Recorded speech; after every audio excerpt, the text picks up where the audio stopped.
Bonjour, j'espère que vous allez très bien et bienvenue dans cette nouvelle vidéo. Aujourd'hui, nous allons parler comment trouver du financement pour démarrer son entreprise. Quand vous êtes ambitieux, vous voulez créer une entreprise, vous avez un projet à financer pour créer votre propre entreprise et là, on est là pour ça aujourd'hui. Donc, aujourd'hui, je vais vous dire des erreurs financières à ne pas accepter parce que il y a bel et bien, quand vous allez démarrer une entreprise, vous avez besoin d'un financement. Ce n'est pas aussi tous les financements qu'il faut accepter et de quel type de financement il faut partir.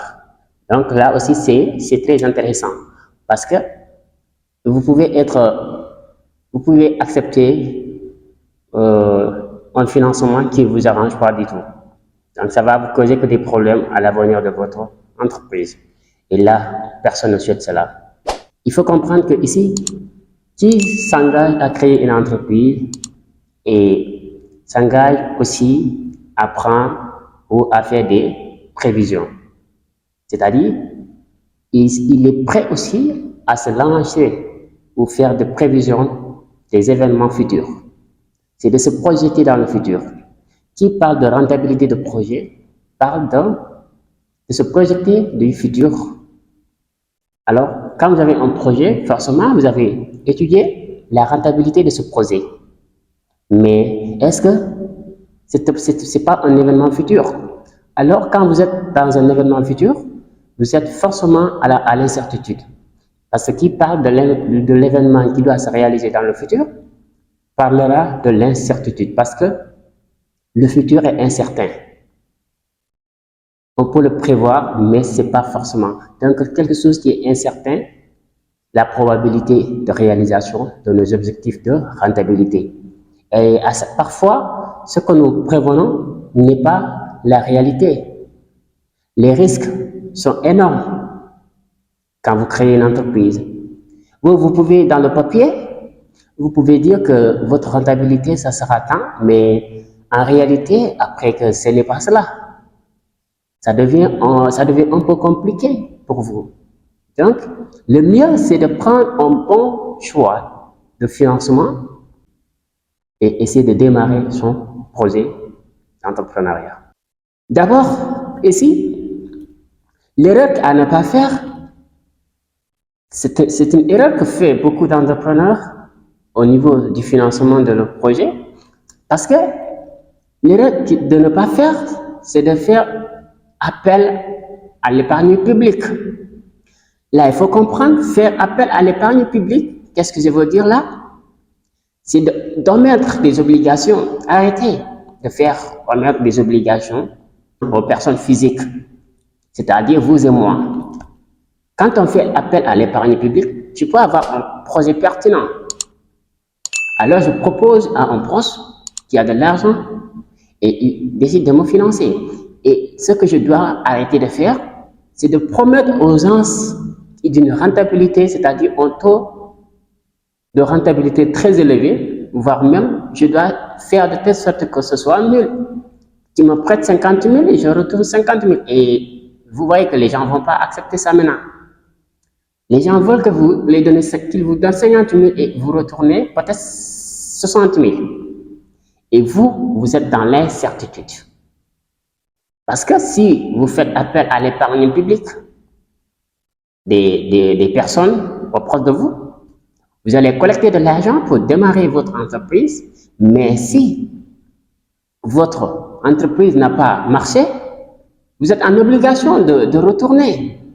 Et l'engagement du taux d'intérêt, c'est ça qu'on appelle une obligation.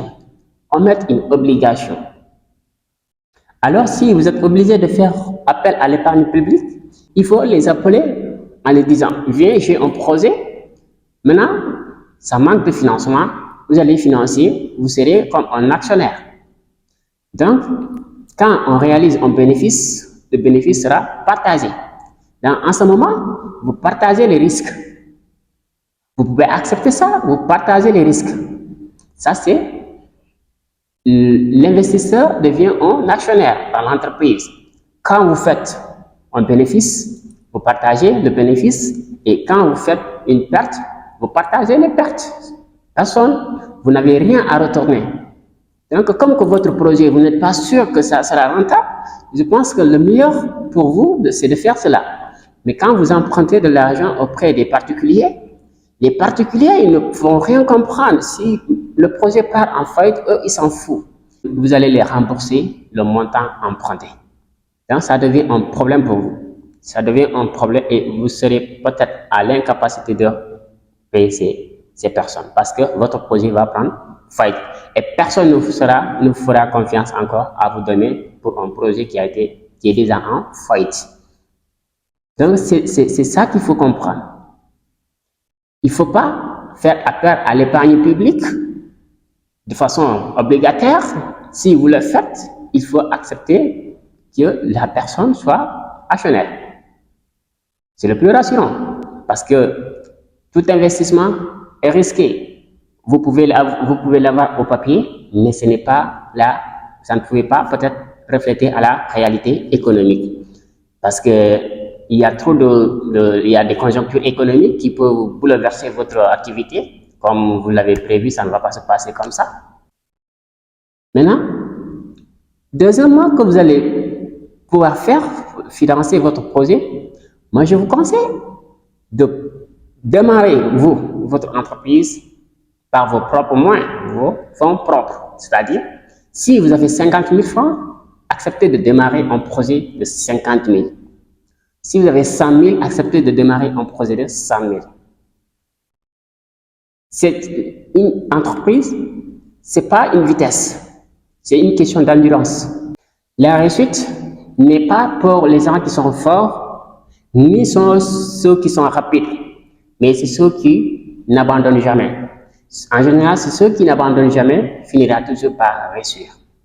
Donc, quel que soit le montant que vous avez, acceptez de démarrer votre projet avec ça.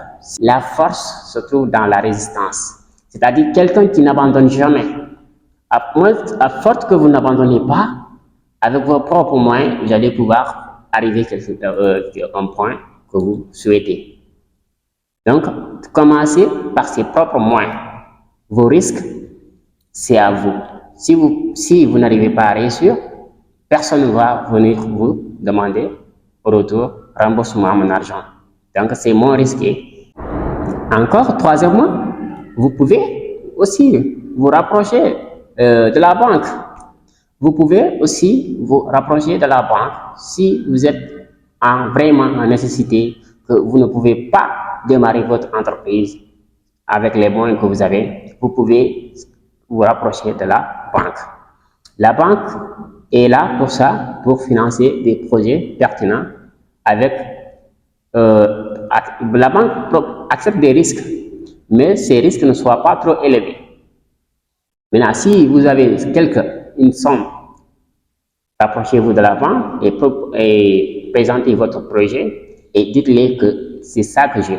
Sur un projet d'investissement de 500 000, j'ai 250 000. Donc, vous avez 50, la banque prend 50 et vous allez rembourser quand vous allez faire l'activité. Et la banque aussi, avant qu'elle vous prête de l'argent, elle va savoir est-ce que vous êtes crédible. Donc, c'est ça la différence, parce que les particuliers ne peuvent pas comprendre est-ce que vous êtes crédible. Eux, ils s'en foutent. Après, quand vous êtes en feuille, ils vont venir, ils vont vous porter plainte même. Vous comprenez? Et la banque ne va pas vous donner ça, elle va saisir vos biens d'abord. Est-ce que vous êtes crédible? En cas de faillite, est-ce que vous pouvez régler ça? Donc, c'est ça l'importance pour se rapprocher de la banque. Et si la banque te donne, sache qu'elle sait que tu es crédible. Le risque n'est pas très élevé parce que la banque n'accepte pas des risques très élevés. Et c'est un moyen aussi que vous pouvez faire pour avoir un financement auprès de la banque. Voilà, donc je pense que ces trois éléments, ces trois choses, vous avez compris, ce sont les meilleurs moyens pour avoir un financement. D'abord, faire appel à l'épargne publique, mais de façon qu'il soit actionnaire et non pas de façon obligataire. Deuxièmement, commencez avec vos fonds propres, ce que vous avez. Comme on a dit, ce n'est pas une course de vitesse, mais une question d'endurance. Et troisièmement, il faut se rapprocher à la banque si vous voulez vraiment compléter l'argent que vous avez pour démarrer votre entreprise et surtout beaucoup de détermination et de courage. L'entreprise se nourrit surtout avec cela aussi. Parce que sans détermination et de courage, vous n'allez pas pouvoir résister. Et nous avons dit tout à l'heure que la force est dans la résistance. Voilà. J'espère que c'est tout pour cette vidéo aujourd'hui. On se dit à la prochaine. Merci. À la prochaine.